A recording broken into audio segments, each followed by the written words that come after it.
I don't know about you, but I'm going live.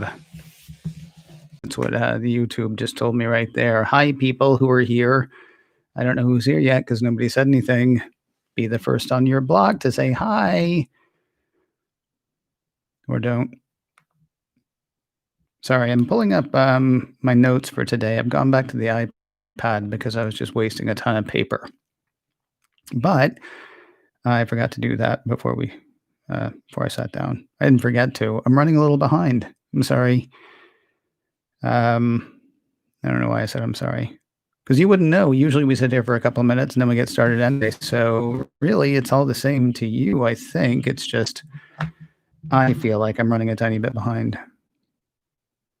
It is fun, though, to say behind to people.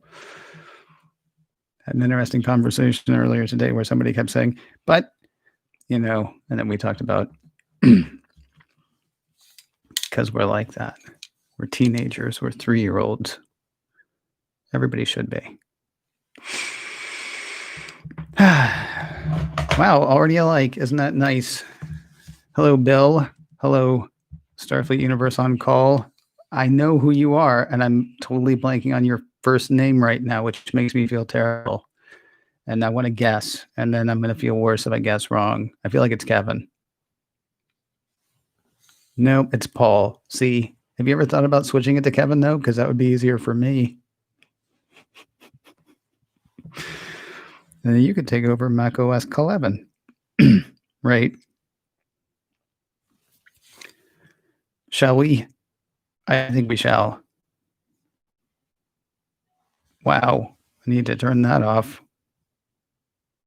Maybe we shan't yet. It was just YouTube emailing me to let me know that I'm live on YouTube. It's great. Thanks. Full service organization. Here we go. More free TV and less worry about Washington. It is Thursday, the 8th of October, 2020, and this is macOS 10 Live.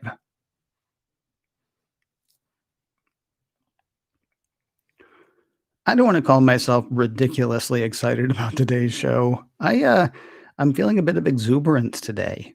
I don't think I would call it irrational exuberance, although if, you had told me this morning that I would feel this exuberant this afternoon, I'd have said, you're a filthy liar, get away from me. Hi, Ken Ray here, welcoming you to macOS Ken Live. A couple of really interesting stories today, one of which we've already explored, but I want to go into it a tiny bit more. Second half of the show, we will look at the argument that I made yesterday that we don't know what the biggest story is of the week, because we had some more stuff happen since the last time we talked, and I'd love to bring that to you. First thing though, I was going to try not to be that guy about this, but I totally called something that happened today. I don't know if you listen to In a Few Minutes. That is a show that I do Monday through Friday, have a guest on for the week. We talk about a bunch of different things. It's been going now, I think this is week 37. Plus, there was a week off in there, and then there was a special week of stuff while I was away. So we're probably at the 38th, 39th week. I want to say I started at this third or fourth week of January of this year, when the world held such promise. One of the things that we talk about a lot is Apple TV Plus there. We talk about Apple TV Plus there for a few reasons. First of all, I'm a TV, I don't want to say junkie because I won't just watch whatever. I tend to pick a show and I stick with that show for a while. I do a few select rewatches. Like I'm currently rewatching Community. I'm actually currently rewatching Mythic Quest Raven's Banquet as well. That's an easy one though, because it's only 9 or 10 episodes, I think. I'm fascinated by moves into Apple's move into TV, into original programming. So we've been talking about that a lot on In a Few Minutes this year. And one of the things that I started to wonder after we went into lockdown, after we stayed in lockdown for quite a while, after production, on everything stopped, I put out the supposition to someone that Apple may have to extend Apple TV Plus trials. Because you remember they launched with Dickinson, For All Mankind, C, and The Morning Show. The morning show is the one that I was most excited about. I love that show. I'm looking forward to season 2 coming back. I worry for everybody's safety, but I'm glad they're restarting production as long as they're able to keep it, safe and all that stuff. And it was going to be an easy thing to get somebody to spend $5 a month, right? Because last year it was free. If you bought an iPhone, if you bought a Mac, if you bought an iPad, they offered you a free year of Apple TV Plus. And if you took that, didn't have to worry about it until November of 2020 is the first time they would charge you, and it would only charge you $5. So, in the before times, $5, heck, you spend that on a mocha choca frappa latte something. It'd be easy to get people to spend those $5 too, because those shows they loved so much last year, For All Mankind, See, The Morning Show, Dickinson, here comes season 2. And then, of course, here came COVID-19. Here come all the production stoppages. And now, who knows when season 2 is going to come out? Oh, I think we may know when season 2 of a lot of these things are coming out, because a story came across on CNBC a few minutes before I was getting ready for this show. This is part of my irrational exuberance, by the way. I wasn't sure what I was talking about today, as tends to be the way every day when we do the live thing. And then CNBC dropped a story right in my lap. Apparently, they're extending the free trial for Apple TV Plus. New subscribers whose trial started last November, according to CNBC, new subscribers whose trial started last November, December, or January will be extended through February of 2021. This means that somebody who bought an iPhone on November 1st and activated Apple TV Plus on the same day will have access to the service through February 1st when billing starts. Okay, so it's not extended through February, it's extended through January. Can't help but thinking that that means season 2 of For All Mankind is going to come sometime around Christmas, maybe sometime in January. Can't help thinking that that means that season 2 of The Morning Show, which is kind of nutty because they're just going back into production. I can't remember if it's this week or next week. Probably going to hit around that time as well. Now, we don't know that for sure, but why extend it for 3 months? That's just one possible reason, by the way. There are some other possible reasons. Let me go over one other thing really quickly, though, about that extension. According to CNBC, users who pay for the service on a monthly basis who are not on a hardware-linked trial, they're going to get credit through February as well, Apple said. The extension is automatic and users don't have to do anything to get it. They don't have to ask for it. It's just going to turn up. All right, let's go over a few things that this made me think about, if you don't mind. I'm assuming you don't mind, because here you are again. And did I say thanks, by the way? Is this just Apple being cool? Is this just Apple being cool because, they know that a lot of people figured, well, I was really excited about, For All Mankind. I was really excited about The Morning Show. Not really excited about the rest of this stuff. Are they just being cool now, keeping us on until we, get there? Are they worried about people disconnecting? That's a question that I have as well. Again, is it because, people just signed up for The Morning Show, just signed up for Dickinson, and they're afraid that people are going to go away, so they're giving them a little extra time? The possibility that I don't like, are they worried that people are now down to trying to figure out whether they can afford $5 on that? Like I say in the before times, $5. $5 is never nothing, but $5 might cost a bit more today than it did in November of 2019. I think you understand what I'm saying there. There's one other point that I had. Oh, the other thing that I was wondering about is how big a deal is this for Apple anyway? So Apple One includes Apple TV Plus at every tier, right? All 3 of its tiers. I'm not saying, that they're just giving it away like candy. I mean, they are still charging the $5, but this is an easy thing for them to absorb, considering the fact that it's practically an add-on on Apple One, it seems to me. And did I mention, by the way, that I was right? Because I'm so often wrong.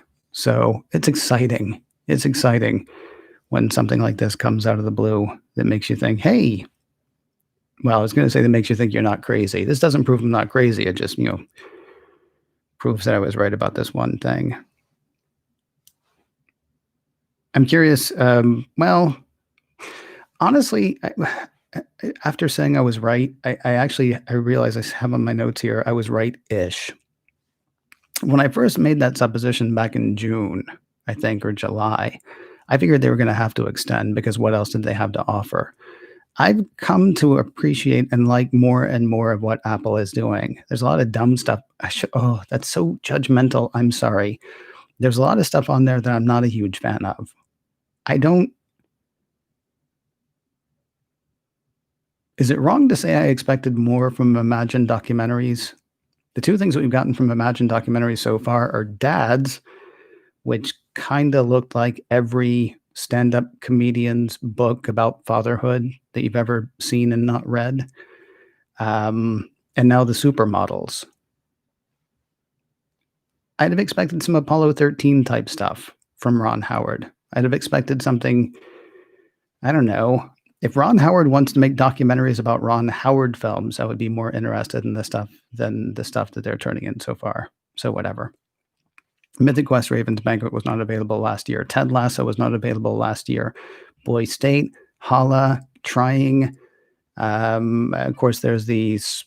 What is it? What's the one that Paul Rudd is now the voice of? There are a number of docuseries coming out. There's a lot of kids programming. I really honestly thought that we might have actually gotten to a place where even though you're not getting the season 2s that you were expecting, that there might be enough there that Apple would say, "No, it's $5. Come on, look at all the stuff that you could be watching. Greyhound, for crying out loud, The Banker. Look at all the stuff you could be watching. If you're not, maybe try those. You'll see that this is worth $5." I thought they had added enough content that maybe they wouldn't do this extension. Are they doing the extension because of the season 2 stuff? Are they doing the extension because they're worried about uncertainty between now and the end of November? I'm sorry, the end of January? I don't know why the end of January would be a weird time for them. I don't know why they're doing it unless it is just the season 2 thing.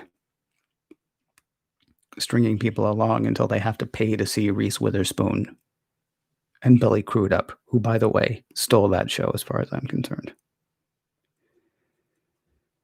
Can you tell I'm excited? Coming up in a moment, we'll revisit the question that I had yesterday about what was the biggest story. It's funny. I know it's only been 48 hours, but it's looking less and less like the things that happened in Washington, the antitrust report that came out of the House subcommittee on antitrust. It's looking less and less like that's going to be a big deal. At least that's what people are thinking now. We'll get more into that in a moment. But first, I want to remind you about another show that I do. I am lucky enough to be able to occasionally prevail upon Patrick Wardle to be on the show, The Checklist. He used to work for the NSA. He currently has his own Mac security thing going. He's also works now for Jamf. So he's one of their top security guys. Jamf, of course, being the company that they do mobile device management for the enterprise, mid to large businesses. And was reading a Wired article the other day about the T2 vulnerability, and Patrick was quoted in it. And I thought, well, I could read Patrick's quotes from Wired for the checklist, or I could call Patrick and see if he wants to talk to me. So he spent about 20 minutes with me this week talking about the T2 vulnerability and why he's not terribly worried about it for most people. So that would be a great thing. I would love it if you would check that out. The show is called The Checklist. It is by Secure Mac, or it's produced by Secure Mac. You can find it wherever you get podcasts, and probably in the next 24 hours or so it'll also be up on their website, securemac.com/checklist. So check that out if you would, because that would be fun, and they would like me more. Right. So yesterday, first half of the show, I guess, was talking about trying to figure out what the biggest story on Tuesday was. It seemed to me like it should have been obvious that the biggest story was members of Congress saying big tech needs to be broken up. Now, the piece that I had worked from in CNBC made a point of saying, no, big tech doesn't need to be broken up, except they then kept saying, but they're going to break it up. They're going to try to break it up anyway. Um, and then Wednesday, Apple shares were, up and the market was up. You would think that Washington saying big tech needs to be broken up would actually have a negative effect on the shares of Apple and Amazon and Facebook and Google. Facebook was the only one that was down, but it was barely down. The rest were up in decent fashion. One was up 1%, one was up 1.7, Amazon was up 3, and it sort of seemed like nobody cared. Wedbush analyst Daniel Ives was, well, he's noticed the lack of being able to get things done in Washington. So he pointed to the fact that Democrats and Republicans on the committee were fighting, Democrats and Democrats on the committee were fighting, and Republicans on the committee were fighting. So he doesn't really see anything happening. Because if they can't get together on real law changes, he doesn't think anything comes of this antitrust report.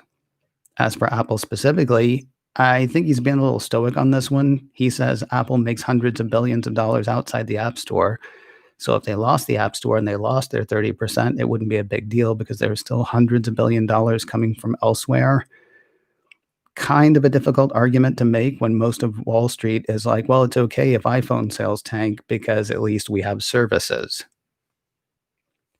If Washington gets it together to say Apple can't offer services outside of what they already do, or gets it together to say you have to eliminate the 30% or cut the 30%, the phrase is you can't have your cake and eat it too. Wall Street can't be excited about how much money Apple is making in services and then be dismissive of the fact that Apple might lose a lot of the money that it makes in services. I say they can't do that. Of course they can. He wrote his freaking note. So yeah, he can.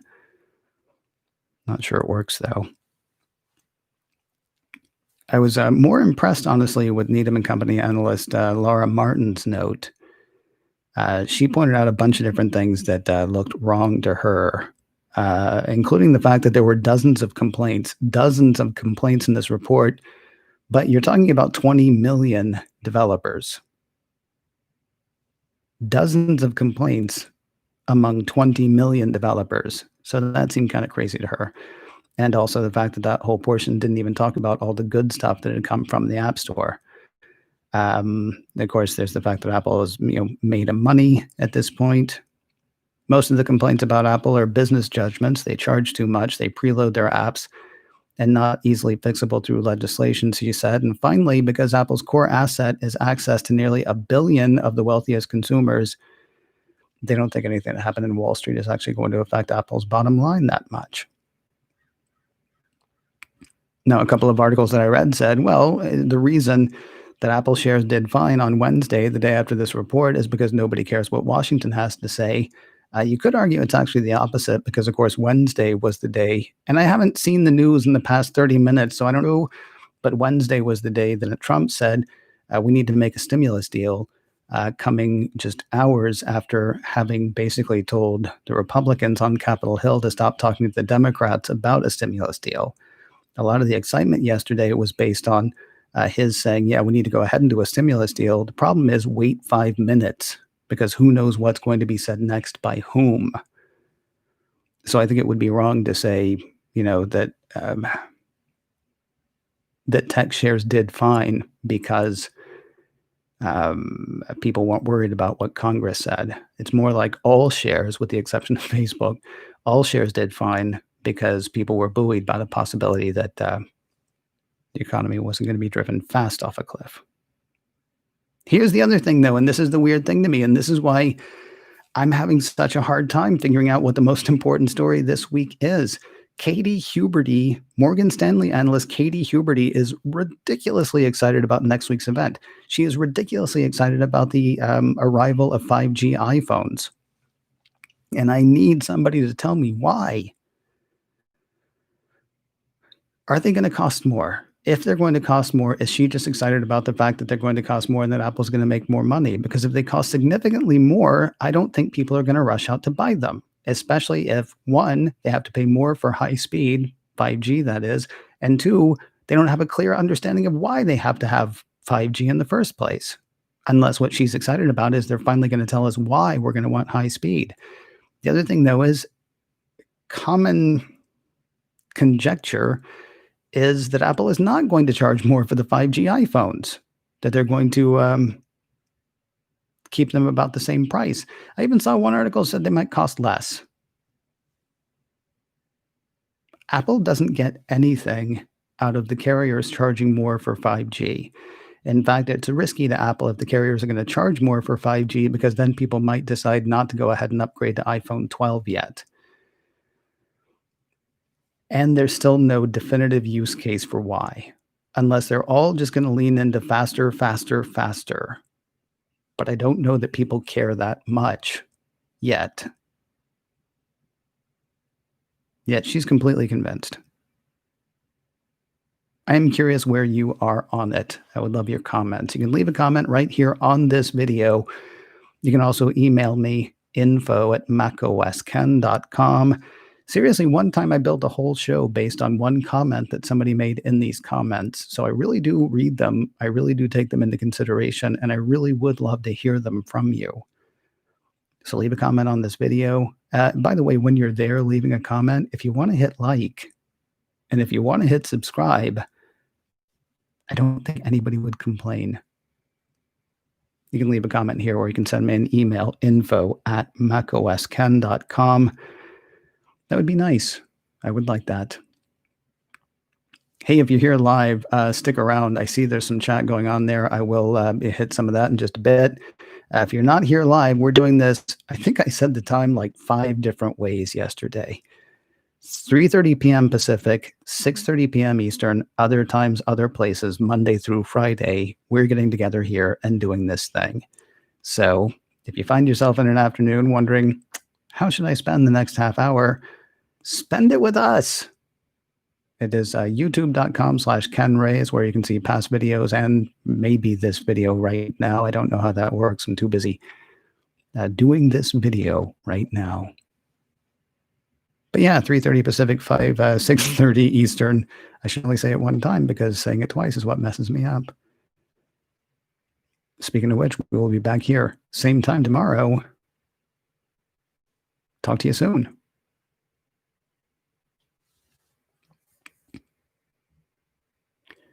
So here's something funny. People who are here. I picked up my coffee yesterday and said, "Excuse me, please, a tasty beverage." I was watching back on the video last night because I don't do that often, but occasionally I want to see how it's going. And I never took a sip of my tasty beverage yesterday after I said I was going to. Surprise. Right, let's see who's here. Hank's here. Paul's here. I know Paul. I know Paul Franz. I know. And yet I messed it up. I do apologize. Twitch does the same thing. I don't know what thing you're talking about, but that's actually an interesting question. Somebody talked to me earlier today about why I'm not doing this on Twitch. And let me back up a tiny bit and talk about what this is actually. A large part of what I'm doing here is I'm actually just taking out that middle chunk from the time that I do the intro until the time that I say see you soon, and I'm turning it into an audio podcast, which I have not launched yet. You guys are already here though, so you're probably hip to sort of what I'm doing with that. But I'm thinking I'm going to launch it as an audio podcast for people who can't show up on the live thing, because everything's a podcast in my head. So talking to a friend of mine today, and they were like, I'm not sure that Facebook is Facebook. I'm not sure that YouTube is the place that you want to do live video. Maybe you want to be on Twitch. I'm not really as concerned about the live video part of it though, as I am. I mean, the live portion is fantastic. The live portion actually makes me not edit. The live portion makes me just, sit down and go. It's like I used to liken Mac OS Ken Live to a rodeo. You do all this preparation, you do all this thing, and you get situated, and then they open the gate, and you just ride until you're done. Which I know is not exactly how a rodeo works, but you get the idea. So I don't know. Is there a reason to do Twitch? Is there a reason to do Twitch instead of YouTube? Or would it be better to like run OBS or something like that and then stream out to a bunch of places? That sounds like all that sounds to me like is my fan going crazy on my Mac and more channels to break. But, I'd be happy to hear what you have to say about it. Hang on a second. Oh, I accidentally started recording something. Did I forget to record again? God, I might have forgotten to record this again. That's terrible if I did.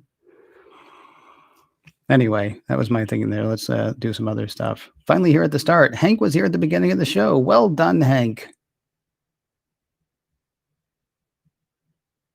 Wall Street can be excited about a rumor that Apple will put fins on the next iPhone. Not a lot of logic in the market sentiment. And that's true, but I try not to pay much attention to the people who aren't logical. Unless what I'm paying attention to is how ridiculously illogical that they are, and yet marveling at the fact that people do still pay attention. Paul says he has no idea why 5G at this point makes that much of a difference. I agree. I'm hoping Apple tells us next week.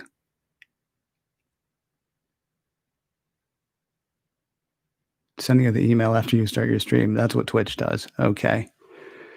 Let me ask you, Paul, is the audio quality on Twitch better than the audio quality on YouTube?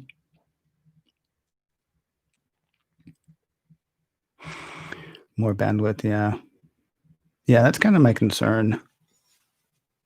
I'd rather, people who can get here, wherever here ends up being, but here is fine with me if it's YouTube. I would be more happy with the people who find it on YouTube, finding it on YouTube, and everybody else can get the podcast later. That would be okay. And of course, I'll mention that it's here so that more people can join us live. I mean, here's the thing. You guys and gals are the most tuned in because I haven't announced this. I think I might have mentioned it on In a Few Minutes, and I know I put it out on Twitter, but this isn't really officially a thing yet because what I had told myself was I was going to go 4 weeks and make sure it was a thing that would, that I wanted to do, that I saw a reason to continue doing it. Problem is now Apple is having their thing next week, so I might just blow that out of the water and say, hey, we're going live on YouTube this afternoon after Apple does its thing. I'm going to do it in that voice too. Yeah, so it looks like I forgot to record this again, which is ridiculous. I've been having a horrible double tap thing happening lately. I think what actually happened was I started recording and I immediately stopped. Either that or I started recording, stopped the recording and started recording again. I don't know. So I got to go sort that out. If you want to multi-stream, there are tools that will rebroadcast without adding to the bandwidth. Interesting, Bill. Can you send me an email? If you happen to know what they are off the top of your head. See, I don't know though. I mean, this is something to think about another time. Honestly, if I finally go public and big with this and start talking about it on Mac OS X and all that stuff, I'll probably just start on YouTube. And if enough people say, hey, why aren't you on Stream Jam or some other thing that I've never heard of? Why aren't you on Instagram TV? Why aren't you on Facebook? Don't get me started. Basically, if there's demand for it, if there's reason, I might go ahead and do that after. Probably just start here, though. All right. I will look for your email, Bill. Thank you very much. And everybody else, thank you very much for being here. I do appreciate it. Wow, now there are 9 people watching. Show's over. I feel terrible. I was just about to say goodbye, and now there are more people here. You should have been... Oh, Laura. We weren't talking about you. Oh, that's kind. That's very kind of you. Well, I mean, I guess theoretically I'm talking about not doing it anymore, but not really. I'm actually talking about the fact that I've kind of, I think, found the groove, I guess. I'm already thinking about what's next for it, Laura, so no, it doesn't sound like it's going away anytime soon. Because, who needs sleep? All right. All right. You guys are wonderful. I got to run. I'll talk to you tomorrow, right here, 3:30 on one coast and 6:30 on another. Ciao.